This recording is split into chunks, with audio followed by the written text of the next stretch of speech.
السلام عليكم. اليوم نقف عند المشروع نتاع المسجد الجديد، مسجد البراني الذي يقع في محيط تاع مدينة القصبة، واللي عرف عملية نتاع تجديد وترميم. إذا دامت لعدة سنوات، والآن هذه السنة يعني في الأشهر الماضية هذا تم انتهاء كل الأشغال تاع تجديده وترميمه وتسليمه وافتتاحه. نترككم إذا تتابعون وتتعرفون على هذا المسجد لأول مرة في القناة نتاعنا، نتعرفوا عليه ونكتشفوا بعد العملية نتاع إذا التجديد والترميم. وللعلم أنه العملية كاين عدة عمليات اللي راهي ماشية، اللي إذا استحداث مسارات سياحية على المستوى المدينة نتاع القصبة، مدينة الجزائر، اللي كانت هي الأساسية، كانت العاصمة نتاع الدولة الجزائرية في القرن الخامس والسادس والسابع عشر. إذا قبل الغزو الفرنسي كانت العاصمة هي هذه الجزائر العاصمة، وكانت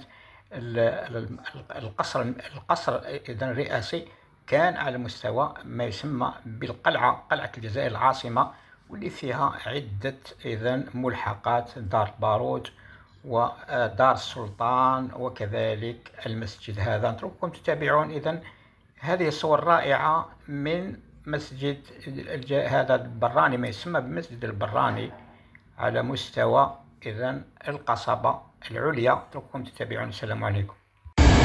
السلام عليكم أحبابنا، مرحبا بكم. اليوم افتتاح مسجد السافر، أول صلاة في هذا اليوم، صلاة الظهر، بعد ما قعد مدة ومغلوق للترميم. الحمد لله رجعوه تحفة ما شاء الله. ربي يجازي من جميع واحد عاون ولا خدم ولا ديسيدا باش يترمم الجامع. جامع فيه تاريخ وتاريخ، الله يبارك. هكذا وكما نقول لك تقبل الله.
Yeah.